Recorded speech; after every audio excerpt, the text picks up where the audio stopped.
Well, hello, everybody. Welcome to another installment of Show to Be with Mike G, the show of life, the show of tequila, the show of rock music, live sound, and so much more.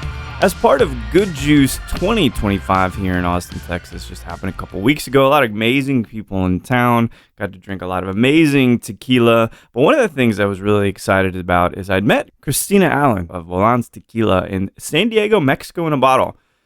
I was introduced to her saying that she loves to sing Pantera on karaoke, and that was the cue for me to get an interview on the books. And so when she was in town for Good Juice 2025 here in Austin, we sat down, talked about her life, talked about Volans Tequila, and so much more. So without further ado, I hope you all enjoy this great chat with rock and roller Cristina Allen of Volans Tequila.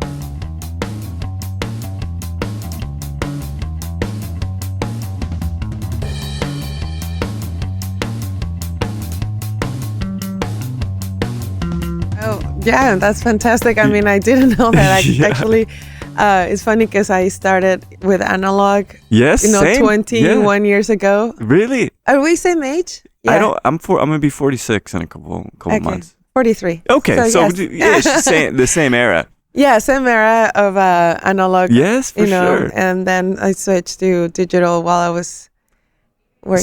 So see, this is the thing. Like, okay.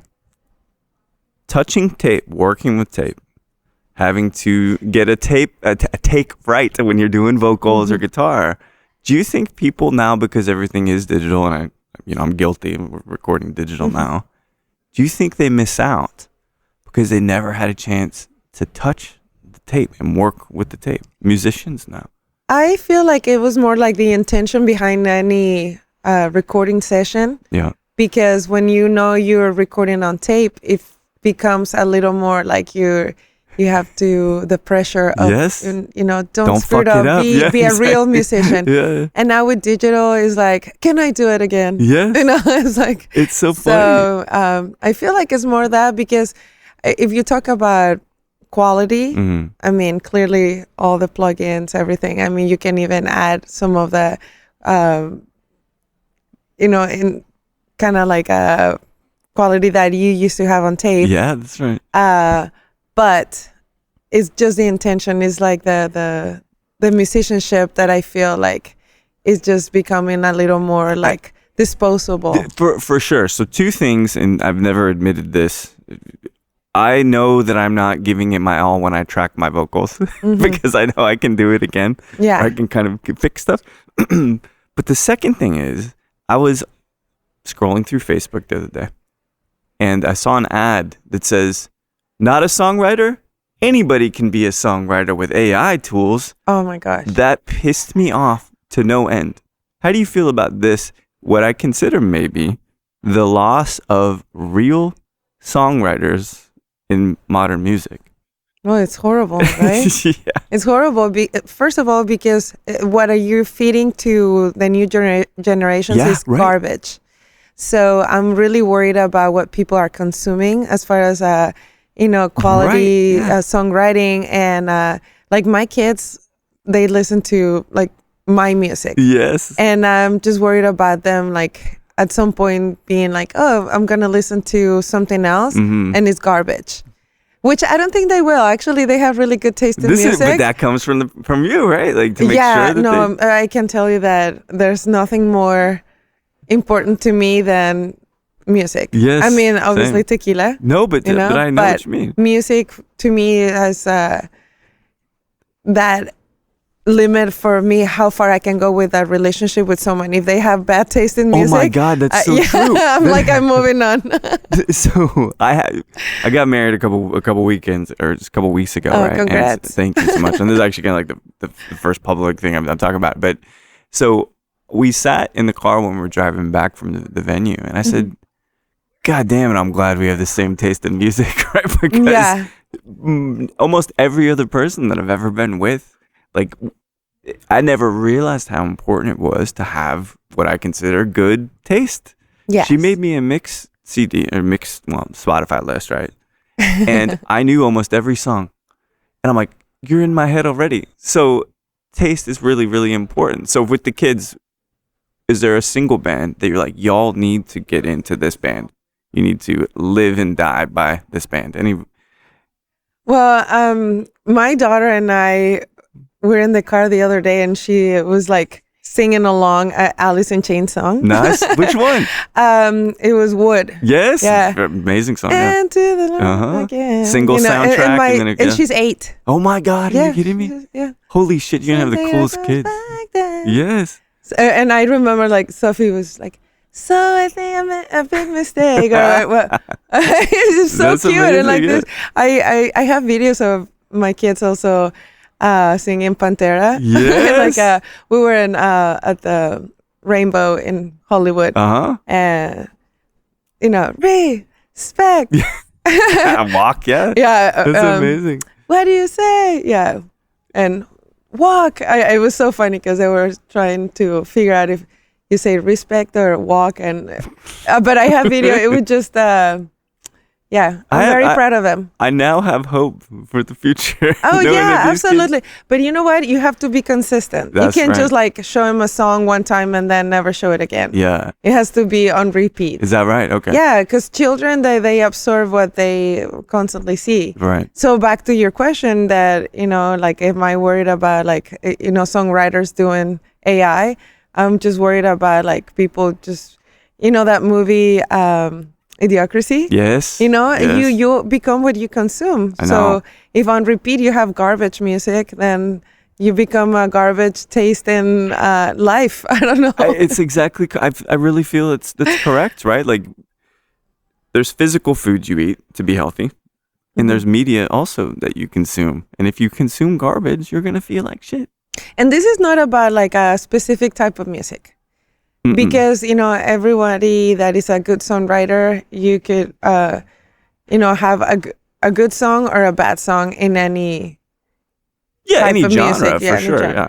So it's just about like how well do you write your song? How well do you like produce and or like even lyrics, if you say really, like people, when they repeat lyrics that make me cringe. Yes. I'm like, I just, I'm like, why did anyone wrote that song and said that? Damn it, now people are singing along. It's a really interesting thing. And I think we can leave it at Idiocracy, because I thought when I saw it in the theater when it came out, it was actually filmed in Austin, North Austin. And really? It was wow. filmed up kind of by Parma. Anyway, like North 35 and stuff. Mike Judge is, he's in Austin quite a bit. Met him one time too, which is really strange. Cool. But I got out of that movie and I said, no, that's so far-fetched. There's no way the world would be like that. And now I'm like, oh, that was a documentary. It turned into this. It's very strange. So there's tequila, there's motherhood, there's music. And so what I wasn't able to discern is, did you grow up in Guadalajara or did you grow up in LA? No, I grew up in Guadalajara. Okay. Sí. When did you come to the States? I was 21, 2004. Oh, really? Yeah. So were you in, because I take it you play music too. Because Yes. I know you sing, for sure. I've heard. No, I don't sing. Well, I'm actually, I'm a you really tried to bad sing. singer. No, I'm a horrible singer. Is that right? Oh, yeah. But I like music so much that I don't care. That's good. I have my few songs that I can just pick on karaoke, and I'm like, I'll just rock that one. But I'm a terrible but that's singer. the first thing that Philip from Heavy Metal told me about you. You guys, that you guys had sang karaoke, and that's why I was like, I have to interview you. But it was also funny too, because when we met in San Diego, and I was like, oh, I want to interview, and you just kind of looked at me like, okay, why? Why would you? I'm like, because why not? The tequila brand, the music. And so were you studying music also in Guadalajara, or were you? Yes. So in high school, Well, I started playing guitar when I was 13. Amazing. Same. Yeah. And but it was more like a acoustic guitar, you know, classical, and maybe I was maybe 15 when I went to like electric guitars. Yeah. What was your first electric? It was an Ibanez. Nice. Well, yeah, because same. you know the metal scene and the whole thing. I don't know. Yeah. I wish I had a better guitar growing up. Now I finally have a Telecaster. Nice. That it was my 40th birthday Is that present. Right? So it took me that long to have a legit, good-looking guitar. But yeah, I had a few bands. I had one band in Guadalajara for quite a bit. Yes. What were did you want to tour and be a musician for a living? Not necessarily, because I feel like I knew my skills were limited. You know, see. so Okay. I'm like, oh, I love music so much, and I had really good time with my band. I did tour in like Guadalajara, and that's cool. You know, it was like in the 90s, or no, not 90s, like. Yeah, late 90s, early 2000s. And my friends in the band, they were really good musicians, so I was lucky to play with them. But I feel like if I was just going to make a decision to be a full-time musician, I would have just failed terribly. It. Really? Yeah, so I quickly pivot into something else, which is sound engineering. Yes, that's amazing. Yeah. So roughly in 1988, for me, because I'm just a couple years older than you, my mom looked at me and she says, "You're taking piano lessons." And I said, "I don't want to." And she goes, "I don't care." And so she made me take piano, and forever my life has been filled with music. Does music run in the family? Are your parents or like siblings, anybody else play? No, my dad he's just like a music fan. Okay. Like he has really good taste in music. Very, really? very good taste in music. And actually, my conversations with my father pretty much shaped me to become the person that I am. That's amazing. So, with music and tequila, because he was an agave producer, and tequila was very important for him. Yeah. He also was very back before people were so vocal about like, this is a good quality spirit, this is not. Yeah. My dad was already like on that trend. He's like, I can see that this was like a faulty production on tequila. It's amazing. Yeah, so my dad, he took me to see Jimmy Page and Robert Plant. I went to that tour too. You did? Oh yes.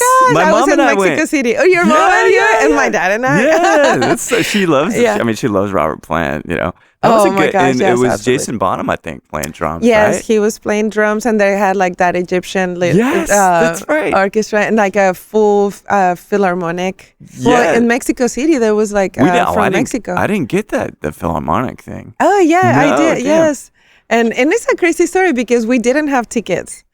My dad is a very like he was also a race car driver and like motorcycles. Like he would jump. He broke his leg on motocross. Yeah. And that's when he sold the motorcycle and just said, "Okay, I have to take care. I have kids now." Yeah. So my dad, he's like, you know, very adventurous.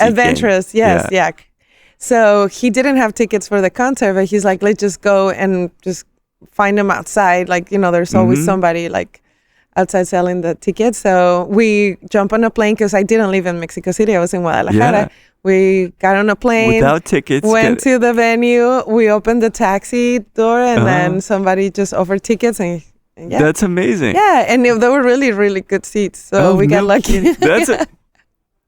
Do you consider yourself adventurous, like your dad, risk taker? Yeah, and you know, selfishly doing things that some people would be like, "Can you just like slow down and don't do that?"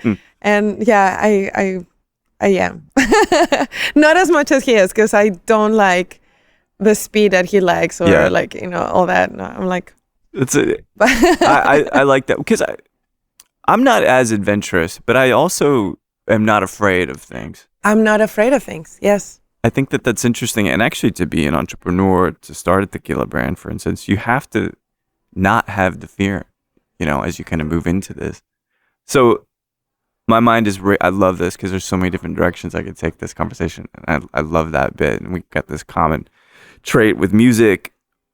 So what brought you to the States, though? Were you planning on, like, what did the trajectory look like if you had stayed in Guadalajara? Would you have got into distilling? would you have kept touring with music? What would you have been doing? No, I mean, tequila was just like because we love tequila so much that just, but it wasn't something I was pursuing. I was pursuing a career in music, which I did. You said, right? Yeah. I did it for over 15 years. So I actually went to school first in Spain and then Los Angeles and MI. That's Musicians amazing. Institute in Hollywood. Yes. Did you work in any? What studios did you work in, or get the chance to work in? No, I was live sound. I was always live. Yeah, always live. Cool. So, I mean, I did studio in school. Yeah. But I like the adrenaline and the of live shows. So like set up, do the sound check. That's right. Like things on the fly. Yeah. I'm very good at like troubleshooting on the fly. Okay, I love this because I've done live sound too. I did more studio stuff, but. What is the most difficult instrument to get right in live mix? I've got my theory. No one likes horns. Well, oh my God, they're so. Well, it's the wrong mics for them typically too, right? An SM57 will do. It's right. But no, like they're usually very they can't hear themselves. Yeah, good point. So because I did a lot of monitors too, like in ears and things like that. In ears, but I'm just in general, like getting some stage. I did a lot of monitors and so the horns are always the ones that they're one more, and I'm like, dude, I can't give you any more. That's it. That's all you got. So I love that. That would be an instrument that is. It's difficult. Doing live sound for a long time as you have. Any bands that you really, really loved doing sound for? Well. My favorite, I didn't do sound for them because they have their own engineers, but I was the assistant. Like when you come to the venue, you assist and you help. But my Morning Jacket was like my most memorable show that I worked. That's amazing. I mean, I did a lot of other ones, like Toots and the Maytals. Like that was a really hard. He was contemporary with Bob Marley. Oh, okay. Yeah, so reggae, but like generally Jamaican, musician, and he was very difficult to work with. Really? Yes, very difficult. But he had a Telefunken microphone. I mean, he knew exactly what he wanted. Yeah. And I think that old school man, he probably didn't like that there was a chick doing the sound. Yeah, for sure. All these things. So he was very difficult, but that was the challenge that I remember just saying, I got this. Yeah. And the nicest person to work with was Brandy Carlisle. Oh, really? She was so sweet. Cool. Yeah. I heard she's incredible. Great. Yeah. The nicest people on tour. That tour. That's amazing. But I don't know, who did I like working with? Just so many bands. I love that though. I mean, a lot of them have their own engineer, but I did get to mix some people that were kind of smaller, and then they become bigger. Volbeat, and that sounds familiar. Yeah. Volbeat, I mean, they're from Denmark. Yeah. And it was really funny because the stage manager, he was doing the sound check with me, and he was like a really tough guy. Yeah. Also, like not necessarily like a smooth guy to tell you what's happening, but I handle myself really well. Yeah. And then the next show they had like a full, like 2 semi trucks with holy shit. Like but they were really small when I did sound for them. Yeah. And then I'm like, oh my gosh, this guy's blew up. But now it feels more like radio rock. I wish they stayed a little less mainstream, I guess, So music has been a big part of your life, whether you were playing and then producing and then doing live sound and everything. So obviously you ended up in LA. What was that transition from Guadalajara to the States? Was it because you met someone, or was it because you got a job, or what was exactly the opportunity? No, it was school. School, okay. Yeah, and sign up in school. I mean, this school is known for like so many people from all over the world, Japanese, Italian, all the Mexicans, we knew each other. Yeah. So all the Mexicans had our little group in MI. But it's a school that is known for like being the mecca of That's so cool. Everyone in the world. And so I was there in 2000, just kind of visiting. And then I went back to Mexico and I told my dad I want to go to this school. What did he say?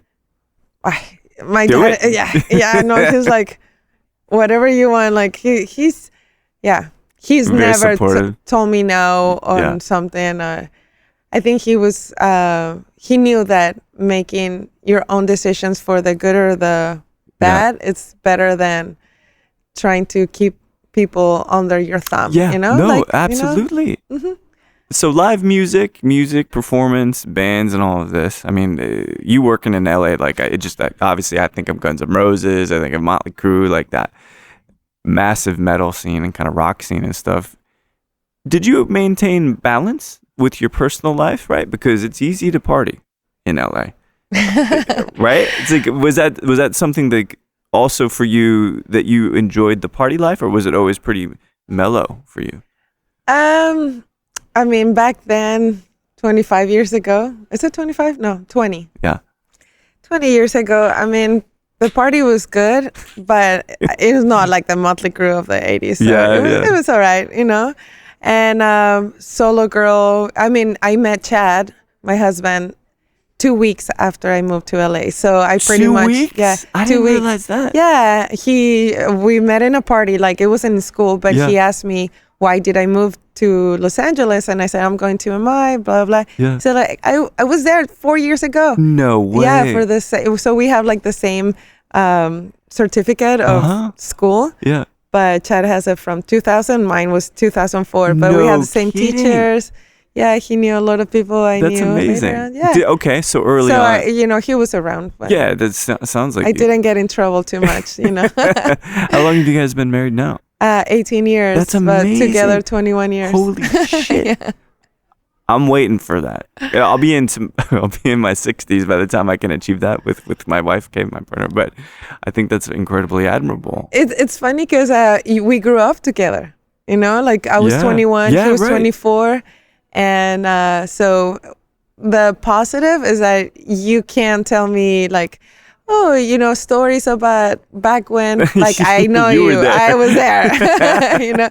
So we grew up together. Did you bond over music too? I know you bonded over school. Like any particular bands or particular shows that you're like, oh man, this is really going to work. Oh, like the day we met, he's like, hey, I want to show you some of the recordings I did. Oh, cool. You know, and so that was kind of like, or conversations. Yeah. Because I already been in school for sound and I already have my bands and I did some live sound in Mexico, more like an intern. I was being like an apprentice to other people.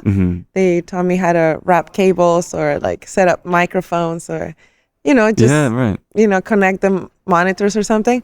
And so when we met, he's like, oh, I want to show you my recordings, you know, and so that's so cool. Yeah. So does he still play? He has his drums in his office. Yeah. So when he's stressing about, you know, work life, he just jumps on the drums. Yeah. Full set or electric set now? He has an electric, but he got like the nicest set. Roland. I just know, you know, for obviously sound purposes and the kids and stuff, it can be pretty loud if you're doing a full acoustic kit at the house, you know. I know, yeah, and it's not the same. Clearly, you know. Nothing compares to an acoustic instrument or a set of drums, I should say. But he puts on his headphones and he just like gets into it. And so no interruptions and amazing. Like you're not worried about making people like. Yeah, I hate to think like that I'm hitting. Bothering somebody. Yeah, like I'm playing the amp too loud or something like that. Yeah. Is it easy working with, so I've never engaged in a business with any of my partners. And I know a couple of bar owners, for instance, that do that with their spouse. Is it generally easy working with your husband, both as parents, right? But also in a business together too? Did you ask if it was easy? Yeah, which I think that's the answer right there. You know, easy. Maybe the easy part is that you are always on a business call or on a business meeting, right? Because car ride, breakfast, dinners, you know, you're always on business meetings. Yeah. But Yeah, sometimes you need to turn it off. So yeah, maybe that's the hard part. Yeah, like what's the easiest way for you to do? Because you have to actively do that. We should. We don't, because we're a small team. Yeah, you know, it's just him and I, and just we recently hired a global brand ambassador, cool. Travis, which he's a musician too. No, he also played in bands. It had to, yes, you know. Course. We're building our tribe, so he's definitely like a wolf like us for our tribe. And no, we don't turn it off, but we should. It's tough. Like, do you take time for yourself to not work? Like, do you do yoga? Do you go hiking? What kinds of things do you do? I used to. I was when I lived in Boise, because from LA we moved to Idaho because that's where Chad is from.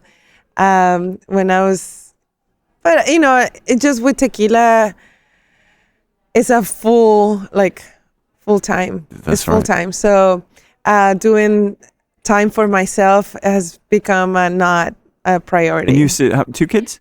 2. 2? How old are they? 8 and 12. Oh, wow. Okay. So that's going to keep you busy also. Yeah. The thing that kind of is interesting is as I listen to, you get the music, you grew up in Guadalajara and stuff, and at some point, and the girls that were playing pool just exited. But just kind of tell me, because it feels like this intersection, right? Because I'm going to ask you what you see when you drink tequila too, because that's something I always think about. Like, do you hear music and all that? But how did you know it was the right idea to start a tequila brand? Even if it's not the right idea. No, it was never like an end goal on this. There was just like, let's just do it. It's almost like you jump in, you know, without fear. Yeah. On something that you probably are just doing it for love and because you want to make a change in the industry. Clearly the idea was because we can find, you know, like the traditionally made tequila that I was in love with. I would always bring bottles from Mexico because Chad and I got married in Guadalajara. Oh, wow. Yeah. And in our wedding, it was like 18 years ago. Yeah. It was like what people are doing right now, going to see distilleries and agave fields and just drinking, you know, tequila for a week while you're there. So that was our wedding. Yeah. And but we didn't know we were going to do this. I always try to honor the memory of one of my father's good friend that he had a tequila brand called Herencia Mexicana. And that was the tequila we were drinking at our wedding. And he passed away at age 41. Oh my goodness. A stroke.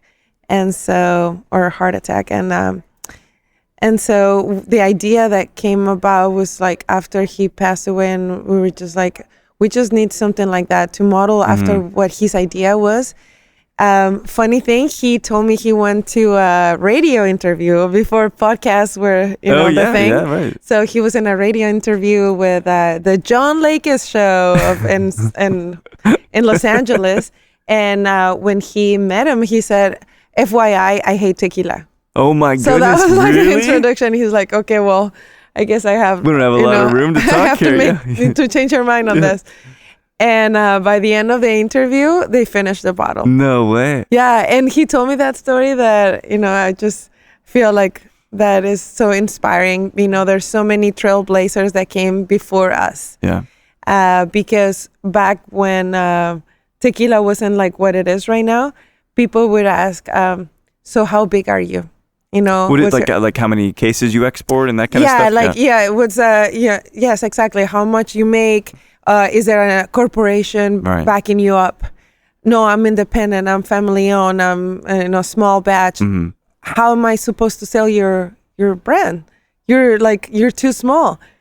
That's so strange. I know, and that now it's appealing. It's the opposite. It's now. the opposite. Yeah, now. Interesting. Mm-hmm. How many years ago would you say that was? Where people were like, "Oh, I mean, our wedding was 2007, so he probably started 2004. Wow. 2005. Different. Completely different. Yeah. And so he had to open markets on his own and find distribution without the money of a corporation. The big money. An independent artist, if you think about it, right? This is my whole thing. And if you look at my Instagram, it says support independent brands, because I always want to make sure that people understand that the corporate world is destroying a lot of things, not just, like heritage, culture, authenticity in tequila, but in so many other businesses, corporations, when they come into a coffee shop, let's just say. I remember talking about how Guadalajara had so many independent coffee shops, and they're all different and cute, and then comes Starbucks. And then, it kills the other business. Right? And it's so sad. I hate it. Well, so let's talk about that for a second. It's interesting because I've been in corporate America quite some time, but with regard to the company that I work for, I feel like we do quite a bit of good, globally. And I'm not drinking Kool-Aid right now. I'm drinking tequila. So I promise it's true. But still in me, I have this punk rock pulse that I still want to smash things. And I have no temper at all. Like I'm not violent, but I want to disrupt. I want to question. I want to start pushing in a pit. You know what I mean? Like, do you have those kind of punk rock roots still? To me, it sounds like you're like fighting for the small guy, fighting establishment. So one of my best friends, she actually, we were talking, and she said, Cristina, you always been disruptive, like since I was a kid. So yeah, I don't break things either. But I have a very unfiltered response to what I actually feel about things. And sometimes those opinions are not welcome. And I know that it's risky to be this way. Some people can get offended or upset, or they just don't think that you should be saying things like that. But we need more people to speak up. I agree. And the thing for me is, it's not really much as about my voice. Personally, yes, but like the podcast is about other people's voices. That's why it's really important to me. But have you had a situation that, let's just say with social media, for instance, where maybe you said something or posted something and there was a little bit of backlash, or is it mostly kind of in classes or on the road or in person kinds of things? No, I mean, I don't think I've been, like canceled for saying something. No backlash, but I can tell when people keep quiet, and I'm like, I'm like, speak up, man. Speak up. Like, why is it just, a few of us actually telling what it is? Why do you think that is? That it is kind of maybe a few of us that are speaking? Money. It's a hard reality that we live in, that all your money is put into people's opinions. Like, you cannot just rely on your own disruptive way of being. You count on people supporting you to actually make it through so much, that if you don't say what people want to hear, then your money might be jeopardizing your business, or like your business should be, it's going to be hurt by your opinion. So absolutely, I think that everything that is wrong with this world is because of money. Is because of greed, is because of, people not actually doing what is right, but doing what is convenient for them. And what's profitable. Right? So speaking of money and profits and people doing things as being motivated by money, you said you had done the podcast with Doug, right? Doug's a great guy, and I got to spend some time with him in Guadalajara, actually. Do you feel like influencer culture is a positive thing or a negative thing? Because some of it's pay to play, right? Some of these folks, I don't even remember their name, but I'd seen their account and stuff, and they were at the Good Juice event last night. I'm like, man, this person's going to be out of this industry as soon as something better comes along. Because it's not, for a lot of these folks, about sticking to the cause and sticking to tequila and agave. It's only they go where the followers are, right? And so like some people, they just want the attention, the clicks, and then as soon as that's over, they'll go on to something else. But do you like influencer culture? Do you find as a brand it's pretty essential that you have to partner with? It's not essential, no. And actually, the people that are in the industry, they don't follow the influencers, Yeah. It's the truth. I mean, how many, bar programs follow what the influencers are saying? that's a great example, because bar programs, they're the ones that have to do their own thing. Like Max, for instance, right? Like in LA, like, I don't know where the hell he gets these ideas, but he does it on his own, and he's doing this stuff at Marathon. He gets them from his own, creative mind. Yes, exactly. And so with the pay to play, I just feel like that's a shady way to do business because, again, it's all smoke and mirrors. Mm-hmm. And there's so many influencers that they want to tell people what's good, what's not. That's right. And I'm like, I've been drinking tequila when you were a kid. No shit, right? Stop telling me what to do. Yeah. That's how I get really like standoffish about that. And there's clearly some people, like you mentioned Doug, he's our friend. And then, Lucas, Lucas is great.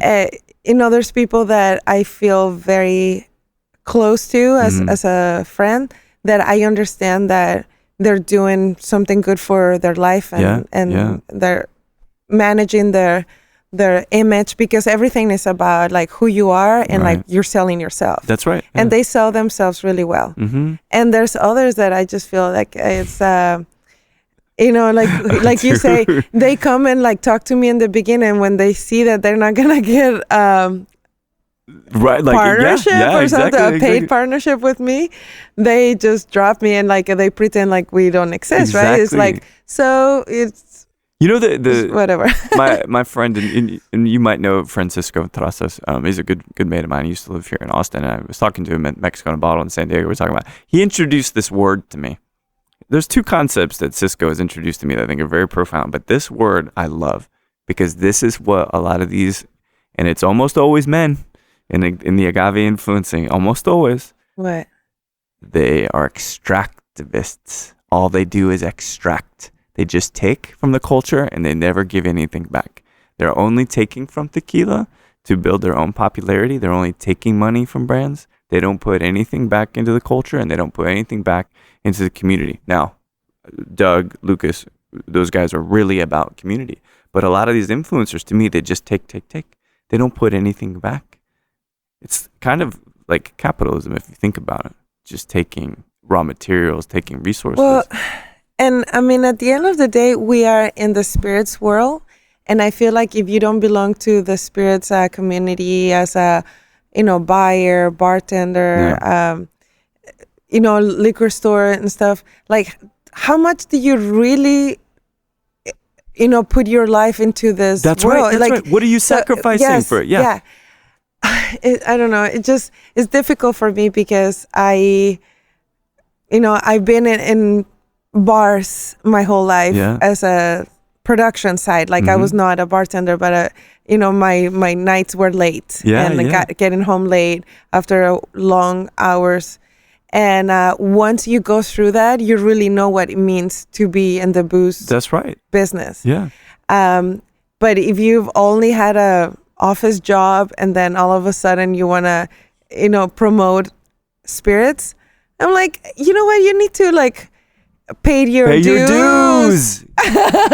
If you've never carried an Ampeg bass cabinet upstairs, which I have many, many times, those 8x10s or whatever, you haven't paid your dues. And I just, and we could have jinxed each other because we said it at exactly the same time. But like, I feel like people, and I don't want to say this because I'm older or whatever, but like, I just don't think people are willing to pay their dues sometimes, to spend that time in this industry, digging up plants, chopping plants, getting cut, getting burnt, doing all of these things, or like you've done, probably disassembling a drum kit or putting a drum kit together, these kinds of things that are like really, really essential. And so you've had a lot of support for Volans Tequila, but do you have a lot of people that still come in to your orbit that are new to this and they just want to take things from you? I mean, does that happen a lot? No, I mean, I guess there's some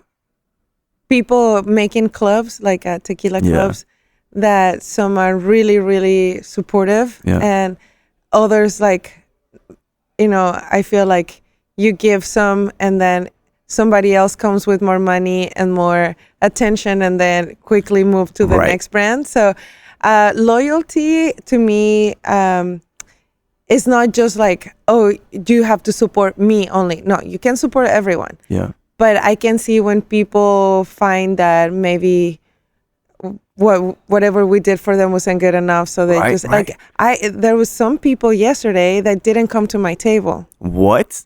Like intentionally didn't come to the table? Oh yeah, they walk by and I'm like, okay, bye. I mean, I pay for some event, but I guess it wasn't good enough no way that I don't know, just but it's weird because it's life. Yes. Life is like that, you know. I mean, how many times you come across somebody that it was in your life for 10 seconds and they move on.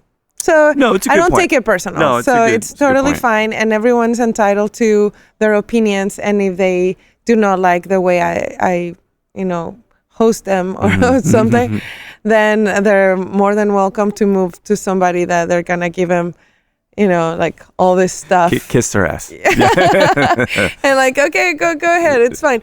I like Ben. Yeah. I have friends in the bar scene that are dear to me, and I know that they do things without expecting anything back. They're just like, they care for the quality. It's about hospitality. Yeah, that's right. And they care because I mean, my tequila is really fucking good. Yeah, this reposado I'm trying is fucking astonishing. Well, do you want to try something else? We have, absolutely. Let's go with the Blanco right now, because I want to do the steel strength at the end. Perfect. Well, so, for many years, I've been trying to interview Felipe. I've missed him in town. I was out of the country. He was in Austin. I missed kind of a couple chances. But how did y'all meet? My dad. No way, really? Well, my dad didn't know him. So what happened is that, again, we started the brand because we actually wanted to have something traditionally made. Yeah. Like we said, brick ovens, taona, natural fermentation, and copper pot stills distillation. Now, there's only a few distilleries that actually carry all of those, process. And it took us 1 year. Actually, took my dad 1 year because I was in Boise. Yeah. I was still doing sound.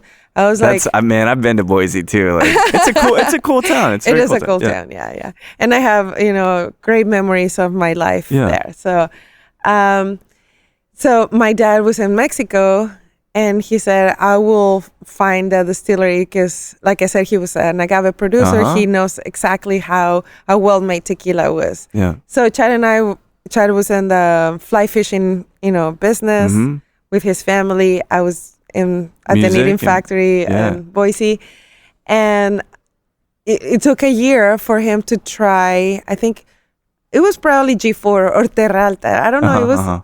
But it was in Arandas. My dad was kind of scouting like places, and he tasted it, and he's like, "Oh my gosh, this is so good!"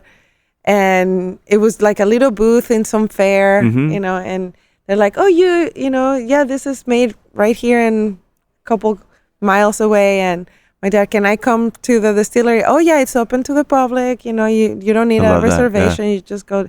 So my dad went and talked to Felipe and said, my daughter and her husband's family wants to start a brand, and we're looking for something like this made, the way that you're making your products. And I think Felipe really liked my dad. Oh, cool. So he's like, they connect. And my dad is a very nice person, so it's easy to like him. So then here comes Chad and I, and Chad's mom, that she's our partner. She helped us launch the brand. Clearly we were just these two dreamers, and she believed in our dreams. So I'm very grateful for that too.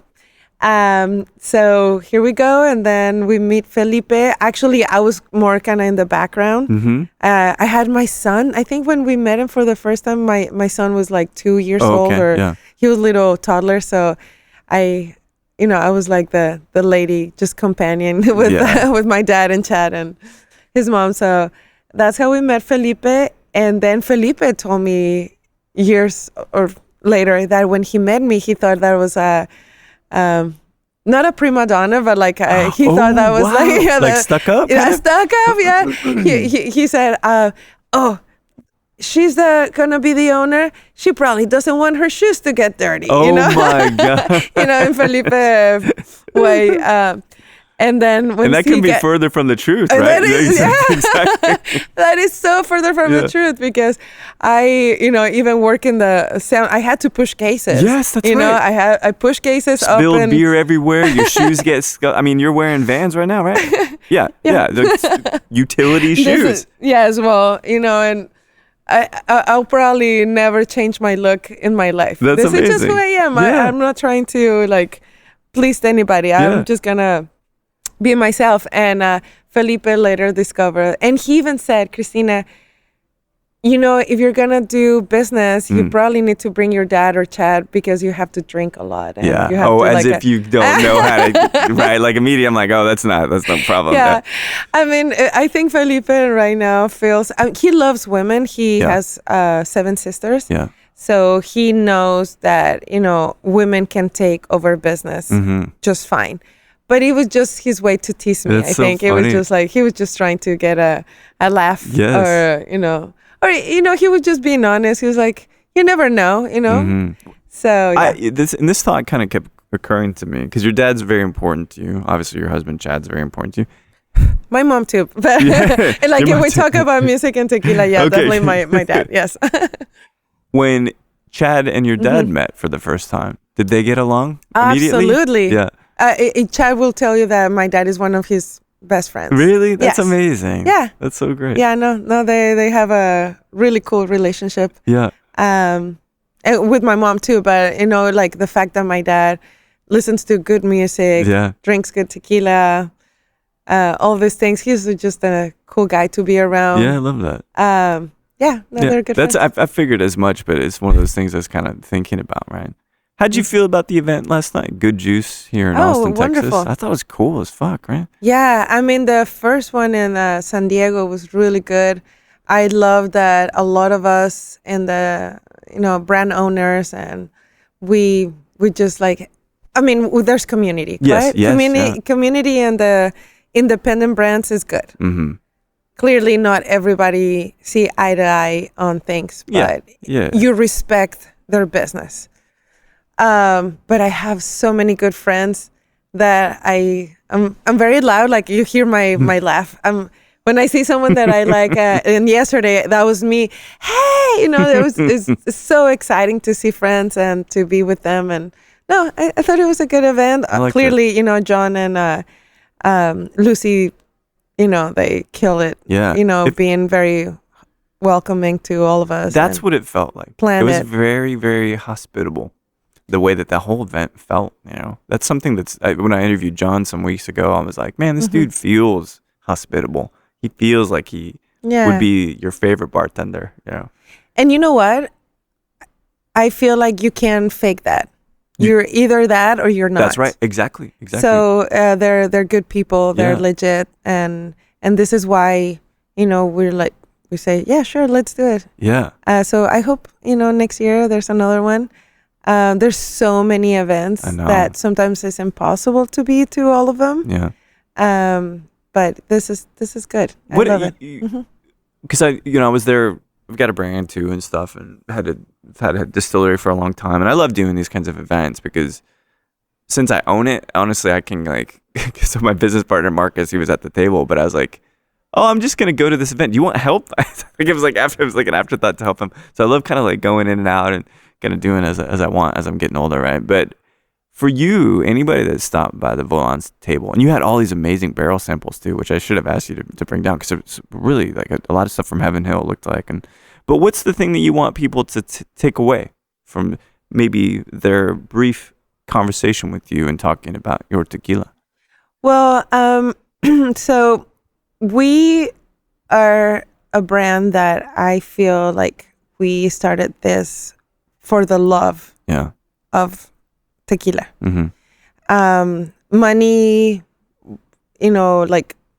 or legacy or whatever comes because you are authentic. It's after that. Yes. Yeah. So, and I feel like when people come to me, I want them to know that we are just 100% invested on the quality and the product. we are not invested on thinking, what I'm going to do after this. Mm-hmm. So my global brand ambassador, Travis, he just recently put it into a few words, which it says, tequila should be authentic, traditionally made, family owned and operated from Mexico. Mm.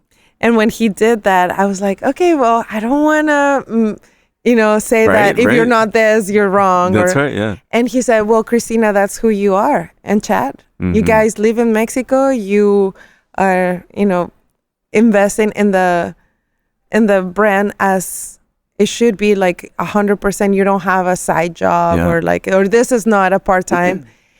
And so that's who you are. So why wouldn't you sell yourself? This is who you are. You live in Mexico, you inject money into the local economy. You support, we support a lot of like local bartenders, artists, people, bars, that me as being, someone that wanted to have a dream and like be an engineer and something, I needed a hand, somebody to believe in me. Yeah. So when I see somebody that won a chance, I'm always thinking, yes, I'm going to help you because I know how it feels. Yeah, that's right. And so the authenticity of our brand, that's what I want people to take away. I love that. First of all, we want to do things right to taste good, like whatever you're paying for the bottle, which we never change the price as far as, we always want it to be a $50 Blanco. Yeah. You can't be 25 and like be this good. Yeah. So no, this FYI. Is amazing. No, this is, when it's 25 and you're mixing, that's fine. That's a different profile. It's different. Yeah. Our profile is very, very well done. Yeah. It's 3 sources of water: deep well water, spring water, rainwater, and they're distilled each individually, and they're blended to make our profile. So imagine how difficult that is to make. So we can't be a $20 bottle. It's just not gonna happen. And it's delicious. But I feel like I wanted to, first of all, in the beginning, when people said, give me 10 shots of Patron, remember, like, back in the early 2000s, that was the thing, which, Patron was, when Siete Leguas, that was totally fine. But I always said, I want people to feel like that if you're drinking good quality tequila, you don't only have to have one brand, you can have multiples. Yeah. And I want to be part of that. I love that. Club. The club. Yeah. I want to be part of, like, give me 10 shots of Volans that I know is delicious and it's a set price for life. I don't want to change the price. I love it. And it is delicious. And actually, this might be maybe the second time I've tried it besides last night, like with you. So, I mean, this is what do you think of this Blanco too? The Blanco is like so rich and so has so much body to it. I was thinking, because Philip from Heavy Metal texted me earlier, because he knew I was, how people knew I was interviewing you is very crazy to me. I had no less than 3 people like, oh, you're interviewing Cristina. I'm like, we haven't even talked for 2 weeks. How do you know that this is happening? I know. So and Philip, he's awesome. I love Philip, yeah. No, he's awesome. I think that. So what did he say? Well, so in the car when I was driving here, there were 3 questions that I would never really typically ask guests. But I think for you, I think this would be good. And then I've got my question I ask everybody at the end of the interview. But all right. So there's just 3 kind of option A, option B questions. Okay. So the first one is Taylor Swift, yes or no? Hell no. Thank you. Are you kidding me? No. I knew it. That's why I'm going to ask it. Okay. This second one's a little more difficult. Yeah. Megadeth or Metallica? Megadeth. Yes, I knew it. I knew it. And this last, except I know that Dave Mustaine is not as nice as James Hetfield. Yeah, so. Hetfield seems pretty rad. Yeah, he's chill, and I know Dave Mustaine can be a but I don't know. I love Megadeth. Love it. And I had a feeling like that's how it was gonna be. But all right. So Philip texted me earlier, and it's funny because I was already gonna ask this question, but he said make sure to ask Cristina this question. Oh, really? And favorite Pantera song? I know. My God. He thinks I'm such a Pantera diehard, but I mean, I learned, walk years ago. Can you see? I'm easily bothered by persistence. I just learn the lyrics. Yeah. So that's why I sang it in karaoke, because so I don't have to read it. Yeah. But I'm not a Pantera like diehard así things. But yeah, he introduces me to everyone. That's so Cristina funny. can sing Pantera. That's right. Yeah. But so we're collaborating with Jose Manguin. He's like the metal ambassador.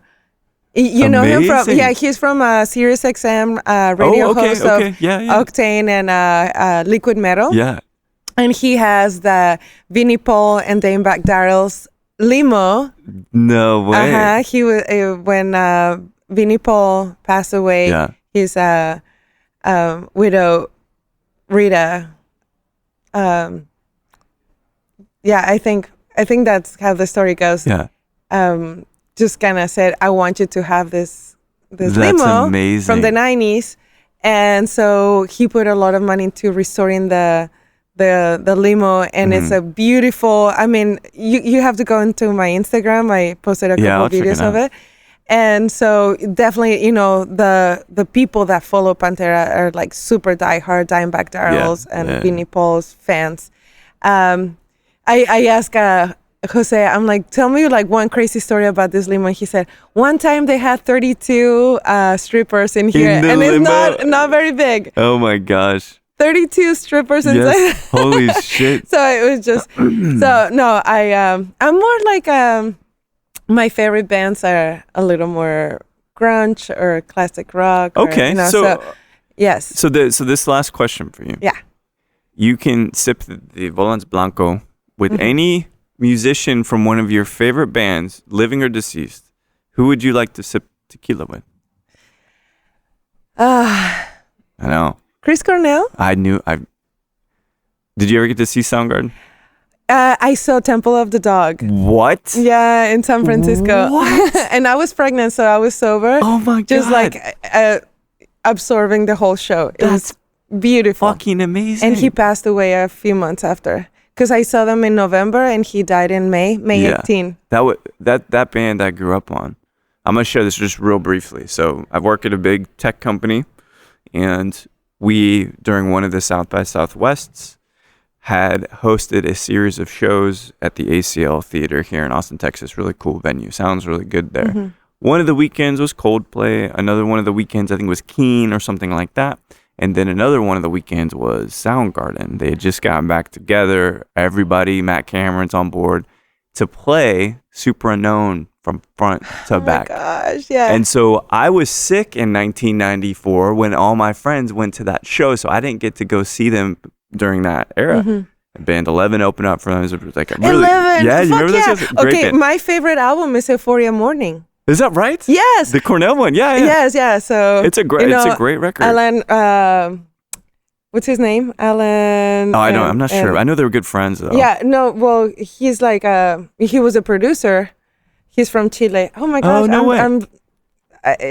I'm blacking out on the last name, but Alan. Anyway, and Natasha, and so that's right. Yeah. Great band. Great band. And I think he played. Anyway, I think that he played Mellotron on Mailman on Super Unknown. So anyway, I'm going deep because this is how I was with. But so I got to enter a sweepstakes, if you will, to say, do you want a free ticket to one of the shows during South by Southwest? Because it's quite difficult to get into otherwise. So I say, yes, absolutely. I've got to see Soundgarden. Band of Skulls opened up. Great band, too. Mm-hmm. I get the call on Saturday. HR calls me on Saturday. HR doesn't work on Saturdays. And they say, if you can go, I've got 2 tickets for you to go see Soundgarden. So I finally, all those years later, got to see Soundgarden, which I saw them twice. Once opening up for Nine Inch Nails, too, which was cool. But I got to see them play Super Unknown front to back. And then Cornell passed just a mere months after that. And so, well, he was on tour when he passed away, that's right? So he was probably on that tour you saw. Yeah, it's crazy, and Soundgarden means a lot to me too. So I'm glad that you said Cornell. Yeah, he was one of the best and one of the bands that has been so immensely influential to me. So I'm glad we did this. I'm glad that we get to sit down, Cristina, and talk about tequila and talk about music, talk about fathers, which is amazing. What's next for you? Where are you headed next? Well, this is my last trip of the year. Oh, is that right? Yeah, I travel this year more than I have in my life. I've been everywhere. I got to try some, really cool bars in New York. I feel like New York is definitely a place that I want to make sure that we're strong. You focusing on a market is important as a brand. And so New York is definitely like on our list of priorities to expand. So I hope to go back. It's always nice to be in New York and you go to like fucking good bars and restaurants. I mean, you can try the best Vietnamese food in New York if you're not going to Vietnam. So it's like New York is so special to me. And so what's next? I feel like I want to grow that market. Yeah. We just recently switched distribution there, not necessarily because we didn't like our last distributor, but because actually I love them, but it's because we want to expand. Our brand is not looking just to stay, small. We're independent, but we don't want to be small. So New York is a market that I want to target. It's amazing. Yeah. I'm sure we're going to run into each other again. I don't know if it would be this year, but I met you in San Diego and I live here and now you're here in Austin, Texas. So it's really... Yeah. And you know what? Texas, let's do it. Yes. Let's grow Texas. I know that there's more work to do for us here in Texas. So. I'm sure. And I'll help in any ways I can. So Cristina, thanks so much for sitting down to chat with me. We'll talk soon, yeah? Okay. Thank you. Bye-bye. See ya. Well, there we have it. Cristina Allen, co-founder of Volans Tequila. It's made at a place by a guy named Felipe, and we sat in this Sunday afternoon sipping through the marks. The añejo was beautiful. The still strength had so much more body than any other still strength I've had. I had El Pandillo. So I am very confident and excited to see how Volans Tequila grows in Texas, and potentially, if Cristina gets back into playing music, you'd have to see. So thanks, Cristina, for sitting down with me and talking about Volans Tequila, your life, motherhood, music, and so much more. Thanks, everybody, for listening to Show to V. No matter how many times you rewatch the series Bones, because it's always available on some streaming service, or if you're thinking, I've got to drive to Roswell tomorrow, it's quite a long drive, but a beautiful one, please keep dancing.